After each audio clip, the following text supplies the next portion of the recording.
34.9% is the official unemployment rate in South Africa. Let's speak to our business editor, Xolani Mbanjwa, who joins me now. Xolani, good morning to you. Obviously, not good news at all. Yes, they've inched up, or the unemployment rate has inched up by 0.5%. So that unemployment rate rising now from 34.4 to 34.9%. Talk to us about which provinces, because this appears to also have been a big talking point from the Statistician General. Gauteng and KZN accounting for the biggest losses of jobs. Why? So it's a no-brainer, this one. This morning when we take in these numbers, we know what happened in July when it came to that unrest. Over 300 people died. 50 billion rands in GDP lost. 180 malls, shopping centers, warehouses, factories were looted and burned down. Small businesses. Small businesses, 160 liquor outlets, hundreds of ATMs, you name it. 660,000 jobs were lost between the second quarter and the third quarter. So that third quarter, 660,000 jobs being lost, almost half of those jobs came from KZN and Gauteng. So it's something that we always expected, and we are still waiting for the third quarter GDP numbers to actually tell us a similar picture. Yeah. Because what happened, people might actually take it as something that is a pedestrian, something that's not going to affect everyone. But it actually impacts on everyone in South Africa. And we can see right now with how the economy is going to definitely perform when it's announced in the third quarter, and how these job numbers have actually attested to those fears. And what officials have been saying is that it is going to take time for these businesses that were affected in this way back in July. It's going to take time for them to get back on their feet, whilst at the same time they try to claim, for example, put insurance claims to organizations such as SASRIA. Talk to us about the sectors, though, that seem to have been the driving force behind these job losses. So something that is quite interesting, the formal sector decreased by 571,000 jobs that were lost in the formal sector between quarter 2 and quarter 3. Yeah.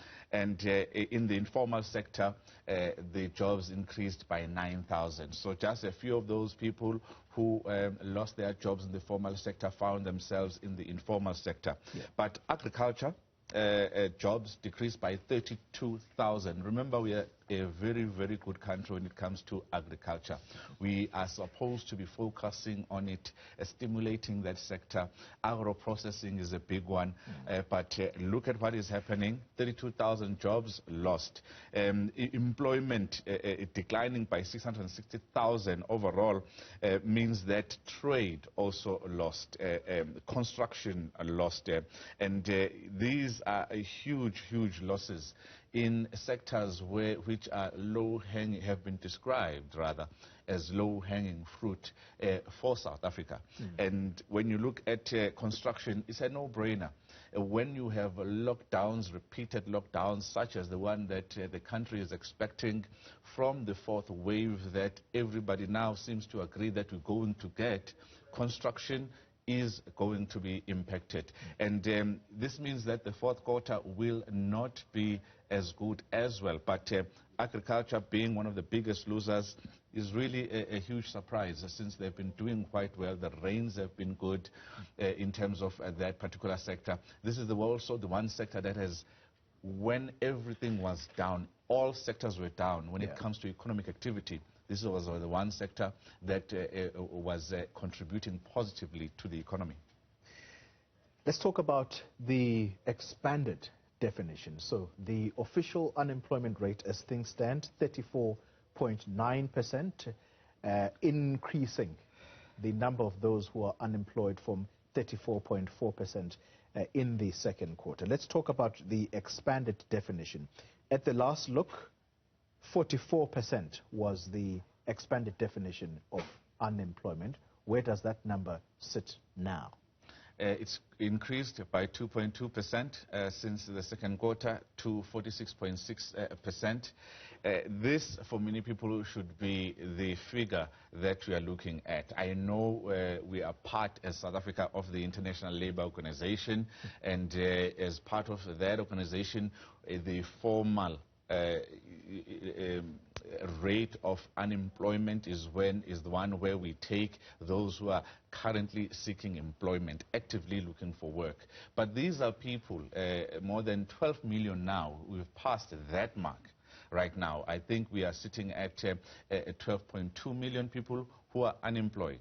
And whether they are actively looking for employment or have given up looking for work, it really does not matter. At the end of the day, they can't put food on the table as they would like. So this is a huge worry that more and more people are actually giving up hope of ever finding employment. And this is a worrying trend that we're seeing in South Africa. Seeing that the July unrest is probably going to be part of the story of the latest unemployment figures, who was at the forefront of the looting that we saw in July? Let's talk now about youth unemployment. At the time, in the second quarter, that was 64%. I wonder where that figure sits right now.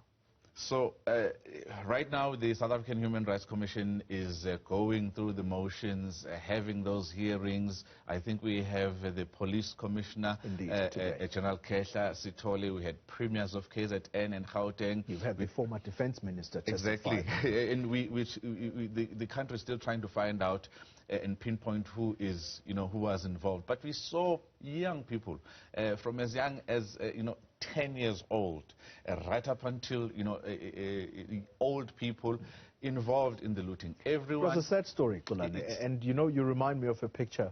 I think it was in Diepsloot, if I'm not lying. Diepsloot, at a Pick n Pay there somewhere. This child has both her parents involved in this thing, and the mother gets caught. She gets taken to the van, not the back, the front seat.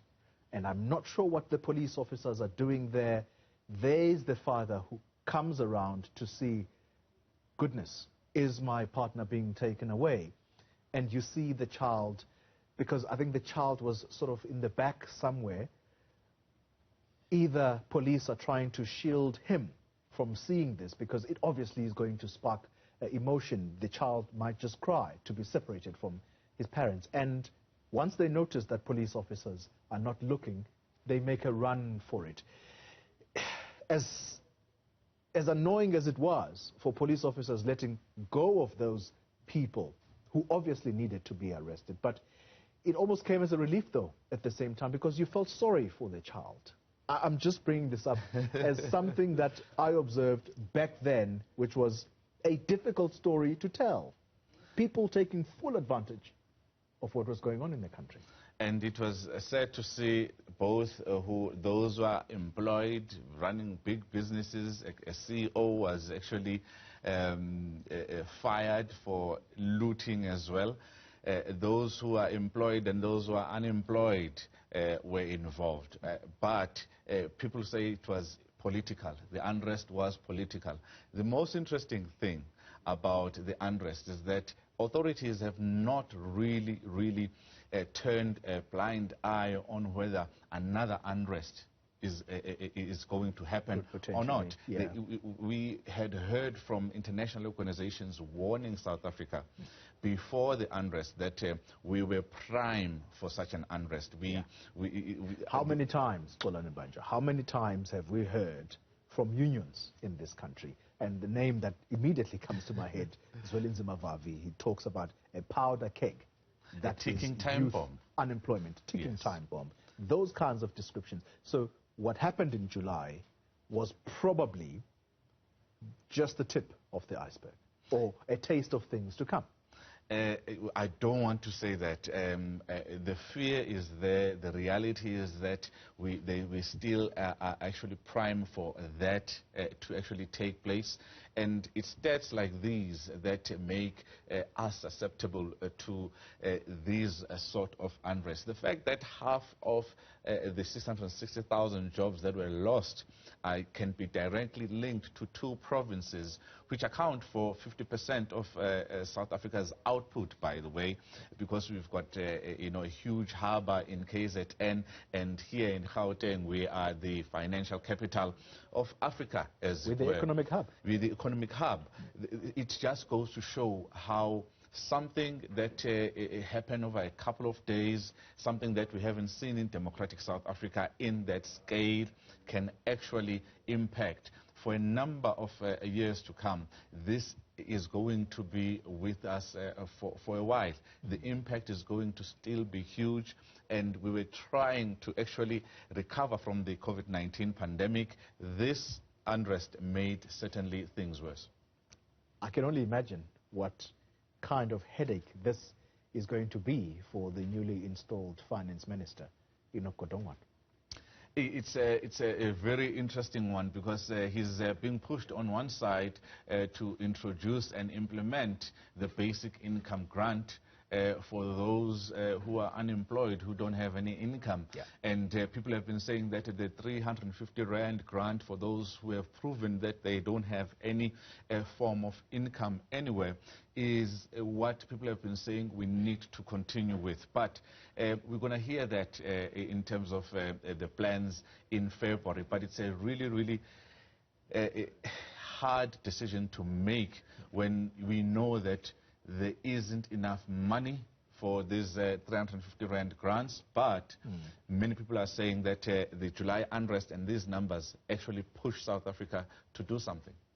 The money, the 350 Rands grant, that is scheduled to come to an end, I think, in March next year. Yes, there has been discussions about whether this kind of help, assistance, should actually be extended further or even be made as part of the social relief that is extended by government.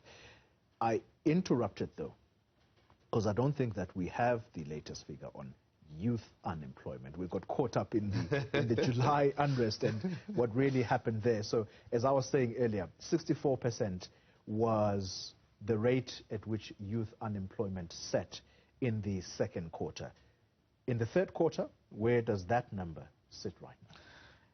It has worsened as well, but interestingly, graduate unemployment is now up to 22.4%.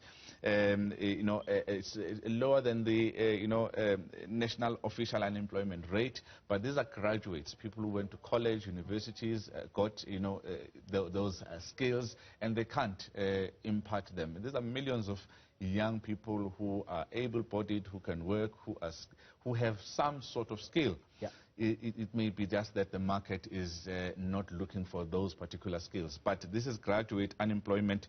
Youth aged between 15 and 24 and 25 and 35 years recorded the highest unemployment rates of 66.5% and 43.8% respectively. Our youth still bear the brunt of unemployment in this country.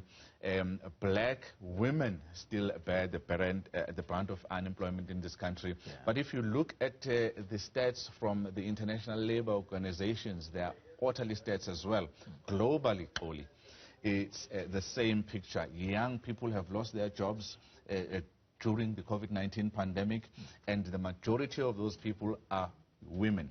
And this is something that, black women are the most vulnerable, with an unemployment rate of 41.5%. So irrespective of gender, the black, African and colored population groups remain vulnerable in the labor market.